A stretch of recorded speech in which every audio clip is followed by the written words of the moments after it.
आर्थिक विकास की समझ के पहले अध्याय विकास के वस्तुनिष्ठ प्रश्न में सबसे पहले देखते हैं बहुविकल्पी प्रश्न।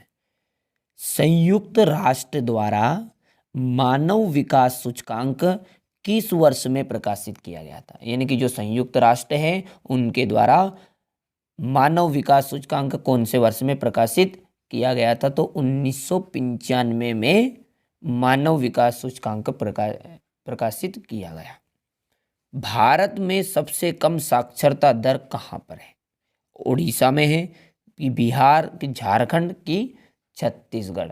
तो बिहार एक ऐसा राज्य है जहां पर सबसे कम साक्षरता दर है और केरल में सबसे अधिक साक्षरता दर है। ध्यान रखिएगा, केरल में क्या है? सबसे अधिक साक्षरता दर है। अगला तीसरा है, केरल में प्रति 1000 व्यक्ति शिशु मृत्यु दर 2017 के अनुसार है। यानी ये कहना यह चाह रहा है कि जो केरल है उसमें मृत्यु जो दर है वह 1000 पर कितनी है और कौन से रिकॉर्ड के अनुसार? 2017 के अनुसार। तो वहाँ पर 10 प्रति 1000 यानी 1000 में 10 जो है मृत्यु शिशु मृत्यु दर है। अगला चौथा है, राष्ट्रीय विकास का अर्थ क्या होता है? तो राष्ट्रीय विकास का अर्थ होता है चहुमुखी विकास, चारों दिशाओं में विकास, वो कहलाएगा राष्ट्रीय विकास। पांचवा है कि राष्ट्र की प्रति व्यक्ति आय का अर्थ है। तो किसी राष्ट्र में जो रह रहे सभी व्यक्ति है उनकी औसत आय को ही हम क्या कहते हैं? राष्ट्र की प्रति व्यक्ति आय। तो इस तरह 5 देख लिए हमने। पहला क्या देखा है कि जो संयुक्त राष्ट्र है उसके द्वारा मानव विकास सूचकांक किस वर्ष प्रकाशित किया गया? 1995 में। भारत में सबसे कम साक्षरता दर कहाँ है? तो बिहार।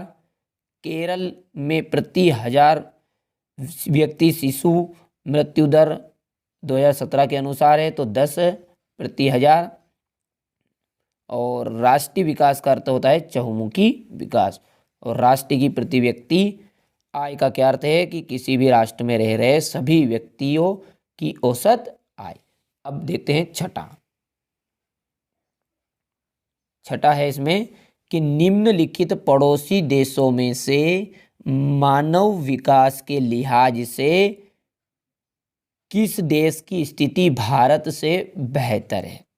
यानी कौन सा ऐसा पड़ोसी देश है भारत का जिसमें मानव विकास के लिहाज से उस देश की स्थिति भारत से बेहतर है? तो वहाँ देश है श्रीलंका। सामान्यतः किसी देश का विकास किस पर आधारित किया जा सकता है? तो प्रति व्यक्ति आय पर क्या देश का विकास निर्धारित रहता है? तो हाँ रहता है। औसत साक्षरता स्तर पर भी निर्धारित रहता है, लोगों की स्वास्थ्य की स्थिति पर भी। तो इसका ऑप्शन आ जाएगा उपयुक्त सभी।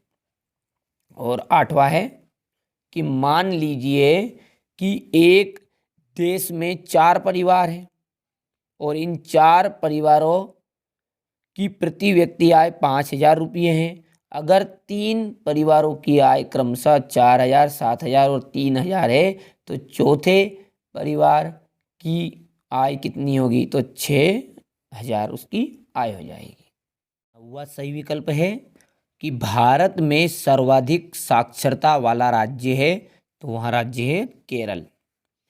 केंद्रीय सांख्यिकी संगठन यानी कि CSO किस वर्ष से राष्ट्रीय आय अनुपात पर आधारित वार्षिक रिपोर्ट दे रहा है? यानी कि जो एक संगठन है CSO, यहाँ कौन से वर्ष से राष्ट्रीय आय अनुपात पर आधारित जो वार्षिक रिपोर्ट है वहाँ दे रहा है?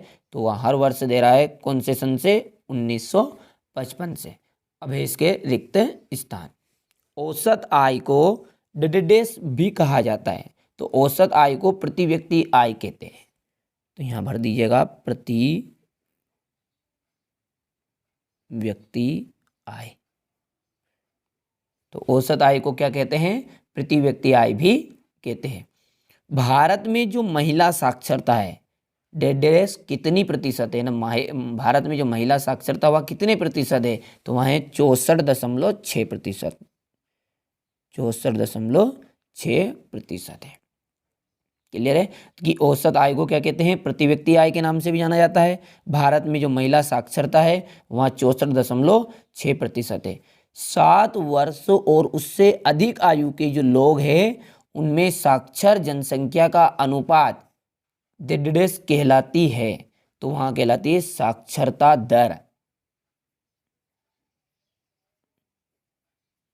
साक्षरता दर कहलाती है। भूमिगत जल किस साधन का उदाहरण है, तो भूमिगत जो जल है वहाँ नवीकरणीय साधन का उदाहरण है। तो यहाँ लिख दीजिएगा नवीकरणीय साधन का उदाहरण है। तमिलनाडु में ग्रामीण क्षेत्रों के लगभग कितने प्रतिशत, 90% जो लोग हैं आज भी राशन की दुकानों का प्रयोग करते हैं, तो यहाँ पर आ जाएगा 90%। तमिलनाडु में जो ग्रामीण क्षेत्र के जो लोग हैं वहाँ 90% लोग आज भी राशन की दुकानों का प्रयोग करते हैं। तो इस तरह से ये रिक्त स्थान।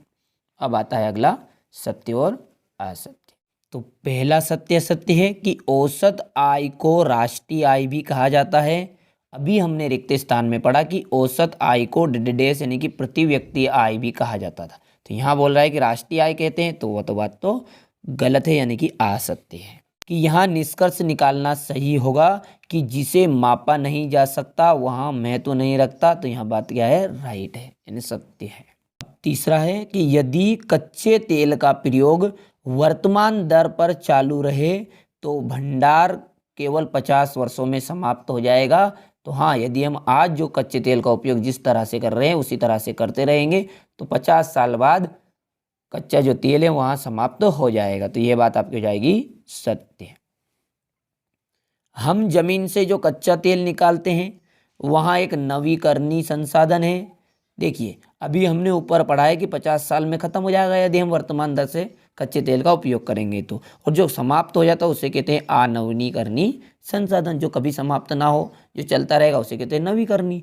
तो यहाँ बात आपकी क्या बन जाएगी, गलत, क्योंकि ये कौन सा संसाधन है, अनवीकरणीय संसाधन है। अगला है कि समपोषणीय आर्थिक विकास का जो अर्थ है या आशय है, विकास जो अपना स्थान है पर्यावरण को हानि पहुंचाए बिना प्राप्त करेगा, यानी कि किसी को पर्यावरण को हानि नहीं पहुंचनी चाहिए। समपोषणीय आर्थिक विकास का आशय है क्या, तो हाँ, समपोषणीय आर्थिक विकास का यही आशय है कि वहाँ पर्यावरण को क्षति पहुंचाए बिना अपने लक्ष्य को या अपने विकास को करे। अब देखते हैं सही जोड़ी। देखिए हरियाणा में प्रति 1000 शिशु मृत्यु दर कितनी है, यानी 1000 पर मरने वाले शिशुओं की संख्या कितनी है, तो 30 है। बिहार में प्रति 1000 शिशु मृत्यु दर कितनी, देखिए हरियाणा में तो 30 है और बिहार में प्रति 1000 शिशु मृत्यु दर है 35। ध्यान से समझिएगा कि इसमें से एक प्रश्न 100% इस जोड़ी में से एक जोड़ी आपसे परीक्षा में हर वर्ष पूछता है। तो ध्यान से समझिए आप इसे कि हरियाणा में प्रति 1000 शिशु मृत्यु दर कितनी है, 30, और बिहार में 35। केरल की साक्षरता दर 2011 के अनुसार कितने प्रतिशत रही, जो केरल है उसकी साक्षरता दर 2011 के अनुसार कितनी है, तो 94% है। कितने परसेंट है, 94%, 94। बिहार की साक्षरता दर 2011 के अनुसार कितनी है, तो 62% है। 2011 में भारत की साक्षरता दर कितनी है, 2011 के अनुसार भारत की जो साक्षरता दर है वह है 73%। तो हरियाणा की जो प्रति 1000 मृत्यु शिशु दर है, शिशु मृत्यु दर वहाँ है 30, बिहार की प्रति 1000 शिशु मृत्यु दर 35, और केरल की साक्षरता दर 2011 के अनुसार है 94%, बिहार की साक्षरता दर 62%, और 2011 में भारत की साक्षरता दर कितनी है, 73%। अब देखते हैं इसका एक वाक्य में उत्तर। देखिए सबसे पहला है आपका 2011 की जनगणना के अनुसार पुरुष व महिला का अनुपात क्या था। 2011 की जो जनगणना हुई उसके अनुसार पुरुष और महिलाओं का अनुपात 940 था।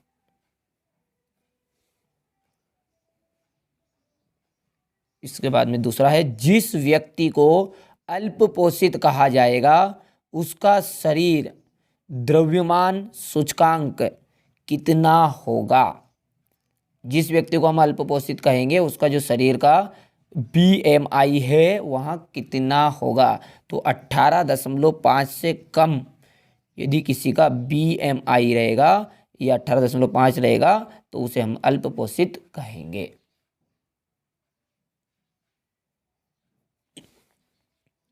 मानव विकास सूचकांक 2020 में भारत कौन से स्थान पर था। 2020 की जनगणना के अनुसार जो मानव विकास सूचकांक है उसमें भारत का कौन सा स्थान है। तो 131वें स्थान पर है हम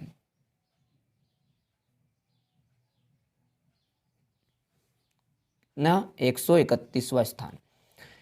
किस वर्ष में, किसी जो वर्ष है, कोई वर्ष है, उस वर्ष में पैदा हुए 1000 जीवित बच्चों में से 1 वर्ष की जो आयु से पहले मर जाने वाले जो बच्चे रहेंगे उनके अनुपात को हम क्या कहेंगे। देखिए 1 वर्ष से पहले वाले बच्चों को हम कहते हैं शिशु, तो इसे कहेंगे हम शिशु मृत्यु दर।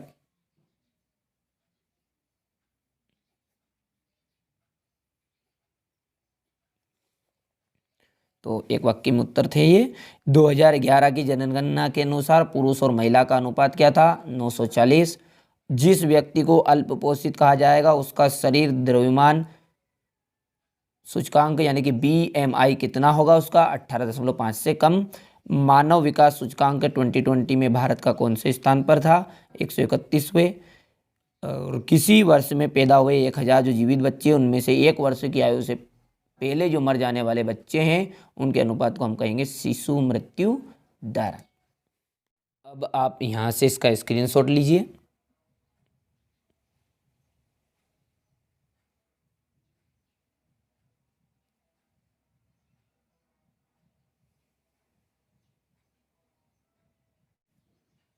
इसके बाद में यहाँ से लीजिएगा, फिर ये रिक्त स्थान,